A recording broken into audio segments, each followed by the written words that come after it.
Hey, it's me, Dave, and this is my 155i.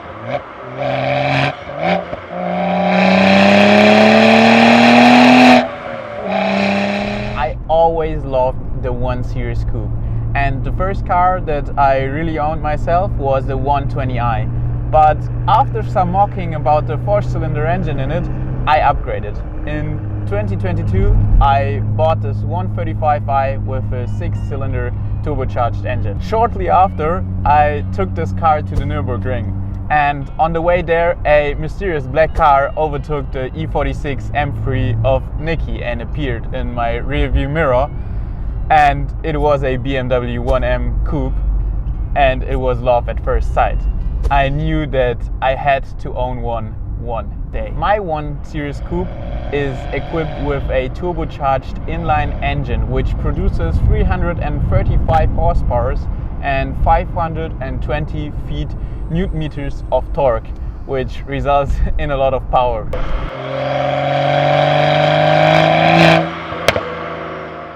Introduced in 2006, was the first mass-produced turbocharged inline-six engine of BMW, the famous N54 engine.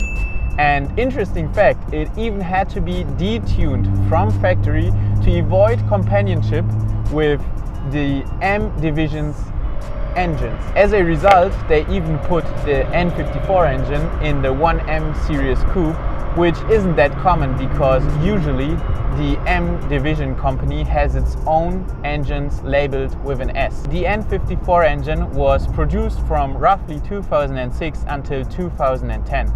After that, the facelift came out with the N55 engine.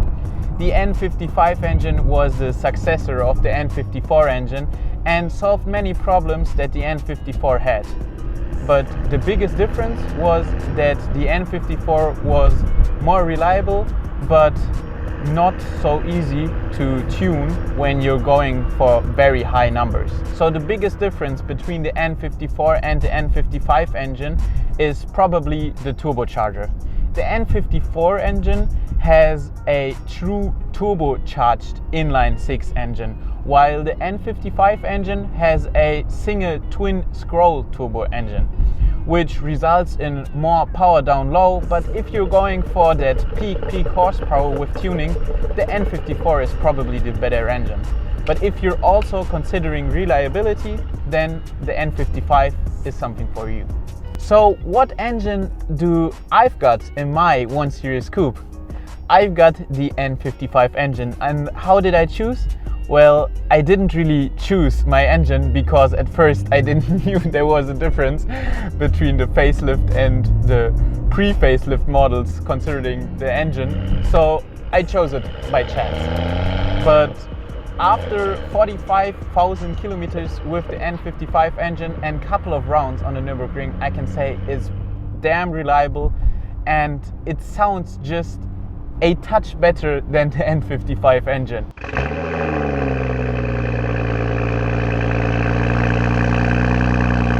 Fight me in the comments. So, tuning stages of the N55 engine.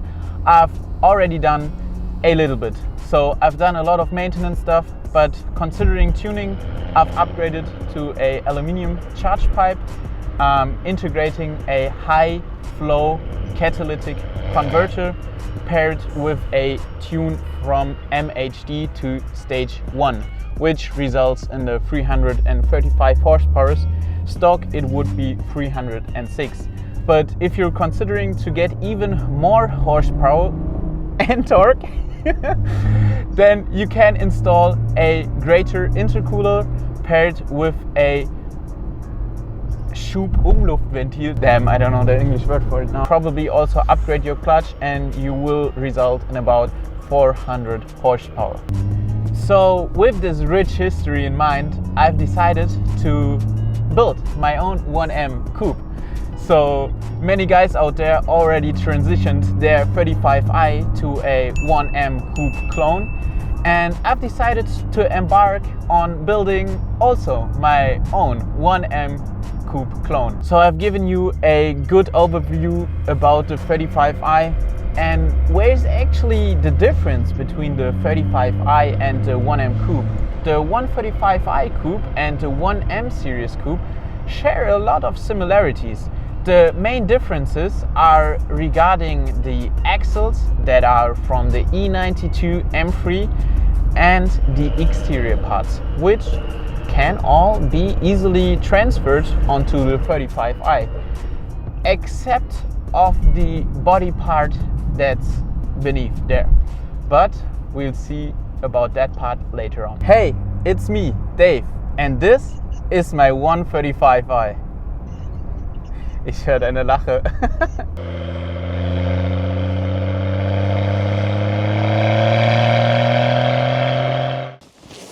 So, you have made it to the end of this video. Thank you for watching the whole video. Consider giving a like if you liked it. Comment if you have suggestions for the future or improvements. And yeah, leave a sub if you want to join me on my mission for this one series, my motorcycle, or for my other car. That's a real big project. Yeah, see you.